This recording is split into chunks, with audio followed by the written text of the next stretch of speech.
আসসালামু আলাইকুম ভিউয়ার্স, আশা রাখি সবাই অনেক ভালো আছেন। আমিও অনেক ভালো আছি। তো আজকে কথা বলবো হচ্ছে আমরা এক্সেল নিয়ে। তো আমরা এতদিন ওয়ার্ড শিখেছি। তো ওয়ার্ডের শেষের দিকে আমরা চলে এসেছিলাম এবং ওখানে আমরা বলেছিলাম যে ওয়ার্ডের যে সমস্ত জিনিসগুলো, ভিডিওগুলো খুব ভালোভাবে আপনারা শিখবেন এবং দেখবেন। তো আজকে এক্সেলের এই ক্লাসে আমি শেখাবো যে এক্সেলের যে বেসিক নলেজগুলো, তো বেসিক নলেজগুলো আমরা অবশ্যই দেখব যে কি কি আছে এর ভিতরে, যেমন ওয়ার্কশিট কি, স্প্রেডশিট কি, সেল কি, পয়েন্টার কি, নেম বক্স কি, ফর্মুলা বার কি, এই বিষয়গুলো নিয়ে মূলত আজকে আমরা ভিডিওটি বানিয়েছি।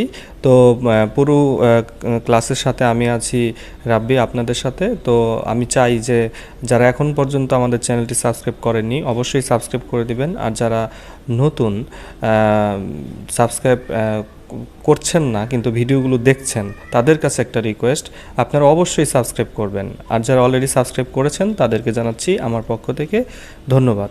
তো চলুন আমরা ভিডিওটি শুরু করি আর দেখি যে আসলে এমএস এক্সেল 2021-এর কী কী নতুন ফিচারগুলো এসেছে এবং কী কী নতুন জিনিসগুলো এসেছে যেগুলো আমরা শিখব।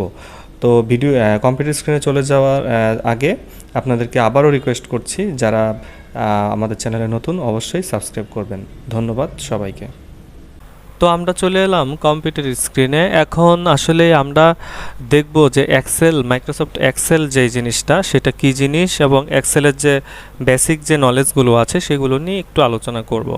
তো আমরা ফার্স্টেই মাইক্রোসফট এক্সেলে একটু ঢুকে দেখি যে আসলে এই জিনিসটা দেখতে কেমন। তো আমরা এই যে এক্সেল 2021 এটাকে আমরা ডাবল ক্লিক করে ওপেন করলাম।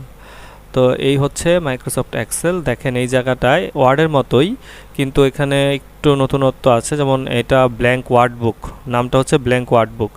আর আমরা ওয়ার্ডে দেখেছিলাম ব্ল্যাঙ্ক ডকুমেন্ট। তো এখানে ব্ল্যাঙ্ক ওয়ার্ড বুক আমরা ক্লিক করলে দেখেন এখানে বিশাল একটা এরিয়া এসেছে। তো এগুলোর আগে আমার এখানে যে জিনিসগুলো আছে বেসিক জ্ঞানগুলো সেগুলো একটু পরে আপনাদেরকে শোনাচ্ছি। তো দেখেন আমাদের মাইক্রোসফট এক্সেলে এক্সেল স্প্রেডশিটটা কি। স্প্রেডশিট শব্দের আবেদনিক অর্থ হলো ছড়ানো পাতা। হ্যাঁ, এই যে আমি যে পাতাটা এটা দেখছি এটা ছড়ানো পাতা। এটা কিন্তু আপনার যে কোনো দিকেই যেতেই থাকবে, ঠিক আছে, আবার নিচের দিকেও যেতে থাকবে। তো এই হলো ছড়ানো পাতা। বলতেছে যে স্প্রেড শব্দের অর্থ ছড়ানো আর শিট শব্দের অর্থ হচ্ছে পাতা। তো এটা কি বলা হচ্ছে? ছড়ানো পাতা। একসঙ্গে স্প্রেডশিট হচ্ছে ছড়ানো পাতা। গ্রাফ কাগজের ন্যায় এক্স অক্ষ এবং ওয়াই অক্ষ বরাবর খুব ঘরের ন্যায় অনেক ঘর সম্মিলিত বড় শিটকে স্প্রেডশিট বলে। যে গ্রাফ কাগজের মতো আমাদের যে এই জিনিসটা দেখেন, এই যে যেমন এই যে এটা হলো কি এক্স অক্ষ, আর এটা হচ্ছে বাম পাশে এটাকে বলা হচ্ছে এক্স অক্ষ, হ্যাঁ, আর এটাকে বলা হচ্ছে ওয়াই অক্ষ, ঠিক আছে। তো বরাবর যে পাতাগুলো আছে সরানো ছিটানো এটাকে বলা হচ্ছে কি মূলত স্প্রেডশিট। তারপরে আছে এক্সেল ওয়ার্কশিট কি। এক্সেলের সুবিশাল পাতার যে অংশে কাজ করা হয় তাকে ওয়ার্কশিট বলে। মূলত স্প্রেডশিট হলো ওয়ার্কশিটের একটি খাতায় যেমন অনেকগুলো পাতায় লেখা যায়, এক্সেলও ঠিক তেমনি ভিন্ন ভিন্ন ওয়ার্কশিট খুলে তাতে কাজ করা যায়, ঠিক আছে। তো বোঝা গেছে আশা করি যে এক্সেলের মধ্যেও মানে অনেকগুলো পাতা আছে যেগুলো আমরা বিভিন্ন পাতায় আপনার কাজ করতে পারবো। তারপরে আছে সেল কি। এক্সেলের ওয়ার্কশিটের সারি ও কলাম ভিত্তিক। উপরের এবিসিডি মানে এবিসিডি ইত্যাদি হলো বিভিন্ন কলামের নাম, আর বাম পাশের যেগুলো আছে 1 2 3 4 5 এগুলো হলো সারি সংখ্যা। সারি ও কলামের পরস্পর ছেদে তৈরিকৃত ছোট ছোট আয়তাকার ঘরকে সেল বলা হয়। তার মানে হচ্ছে আমি যখন এক্সেলে যাচ্ছি দেখেন আমার এই যে এটা একটা column, I column, H column, G column, এই হলো কলাম, আর এটা হচ্ছে সারি। তো এই জি এবং এই 5 এটা মিলিত হচ্ছে এই ঘরে, আর এই যে দুইটা ঘর যে মিলিত ঘরের এটাকেই বলা হচ্ছে ছেদ করছে যেই ঘরে দুইটা, এটাকে বলা হচ্ছে মূলত কি আপনার সেল। তো এটাই বলা হচ্ছে যে এটাই হচ্ছে মূলত সেল। তারপরে আসি কি শিট ট্যাব। ওয়ার্ডবুক উইন্ডোর নিচে বাম দিকে শিট ট্যাব। একটি ওয়ার্ডবুকে সাধারণত 3টি ওয়ার্কশিট থাকে, যেমন শিট 1, শিট 2, শিট 3। প্রয়োজনে ইনসার্ট মেনু থেকে ওয়ার্কশিট কমান্ড দিয়ে নতুন শিট সন্নিবেশন করা যায়। সব শিটের নিচে শিট ট্যাব থাকে। যে শিটের নামের শিট ট্যাব ক্লিক করা হবে সেই শিটটি চালু হবে। তার মানে হচ্ছে দেখেন আমাদের শিট ট্যাবটা কোথায় আছে, এই যে শিট 1, ঠিক আছে। এইটা পুরাটা একটা শিট। তারপরে যদি আমি এখানে একটা ক্লিক করি এটা দ্বিতীয় শিট, এটা তৃতীয় শিট। তো এখানে অনেকগুলো শিট আমি নিতে পারবো, ঠিক আছে। শিটের অভাব নেই, আপনার যেই শিটে যেটা আপনি নেওয়ার সেটা আপনি এখান থেকে নিতে পারবেন। তো এটাই হচ্ছে মূলত শিট ট্যাব। তো তারপরে আসি ডেটা কি। হ্যাঁ, ডেটা কি? ডেটা বা উপাত্ত সাধারণত কোনো তথ্য বা ইনফরমেশনকে বোঝায়। এই তথ্য বা ইনফরমেশন বিভিন্ন রকম হতে পারে, যেমন আমাদের ব্যক্তিগত টেলিফোন গাইড বা ডায়েরিতে আমরা বিভিন্ন ব্যক্তির নাম, ঠিকানা ও ফোন নম্বর লিখে থাকি। এই তথ্য বা ইনফরমেশনগুলি হচ্ছে ডাটা।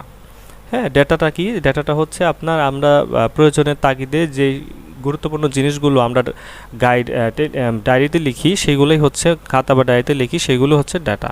তারপর ডাটাবেস কি? পরস্পর সম্পর্কযুক্ত তথ্যের সমাহারকে তথ্য ঘাঁটি বা ডাটাবেস বলা হয়। বেস শব্দের অর্থ হচ্ছে ঘাঁটি বা ধারক বা ভিত্তি। ফ্লাওয়ার বেস অর্থ ফুলদানি। অনেক ফুলকে সুসজ্জিতভাবে যেমন ফুলদানিতে রাখা হয়, তেমনি ডেটাকে সুসংগঠিত করে রাখার ব্যবস্থাপনা বা ঘাঁটিকে ডেটাবেস বা উপাত্ত ঘাঁটি বলা হয়। আশা করি বুঝতে পেরেছেন। এখন আমরা যেটা দেখব এক্সেলে, মূলত এইটা কি জিনিস? এগুলোকে বলা হচ্ছে ribbon. File, home, insert, page layout, formula, data, review, view, help, এগুলো হচ্ছে রিবন। আর এটা হচ্ছে হোম রিবন। হোম রিবনের ভিতরে এই যে এখানে দেখেন নেম বক্স, এই যে এটা করে নেম বক্স, মানে প্রত্যেকটা সেলকে এক একটা নেম বক্স বলা হচ্ছে। ঠিক আছে, যেই ঘরটা আমি ক্লিক করব ওই ঘরের নামটা এখানে দেখা যাবে। যেমন A1, এই যে A1, যদি আমি N1-এ যাই তাহলে এটা হলো N1। আর এটা হচ্ছে f(x) হচ্ছে এটা ফর্মুলা বার। এটাকে বলা হচ্ছে ফর্মুলা বার, যেই ঘরে আমরা ফর্মুলা বার দিব। ফর্মুলা বার আমরা যে ঘরে দিব এটা হচ্ছে ফর্মুলা বার। আর এগুলো তো বলেইছি, এগুলো হচ্ছে কলাম আর এগুলো হচ্ছে সারি। ঠিক আছে, এগুলো সারি বা রো। এই পাশে এগুলো হচ্ছে রো 1 2 3 4, আর এগুলো হচ্ছে কলাম। আর এটা হচ্ছে শিট। হ্যাঁ, শিট ট্যাব, মানে শিট বাড়াতে কমাতে পারবেন, আবার রাইট ক্লিক করে আপনি শিট ডিলিটও করতে পারবেন। ঠিক আছে, তো এই হচ্ছে মূলত এক্সেলের বেসিক। আর এই যে আরেকটা ছোট্ট জিনিস, সেটা হচ্ছে আমি যে মাউস পয়েন্টারটা নড়াচ্ছি প্লাস চিহ্ন, এটাকে বলা হচ্ছে পয়েন্টার। এই এক্সেলের ভাষায় এটাকে বলা হয় পয়েন্টার। তো আশা করি সবাই বুঝতে পেরেছেন। আজকে ভিডিওটি এই পর্যন্তই। এটা হচ্ছে বেসিক, আপনারা অবশ্যই বেসিকটা ভালোভাবে দেখে নেবেন, তা না হলে পরবর্তীতে আপনাদের অনেক কিছু আপনারা বুঝবেন না। তো সবাই ভালো থাকবেন, সুস্থ থাকবেন। ধন্যবাদ সবাইকে।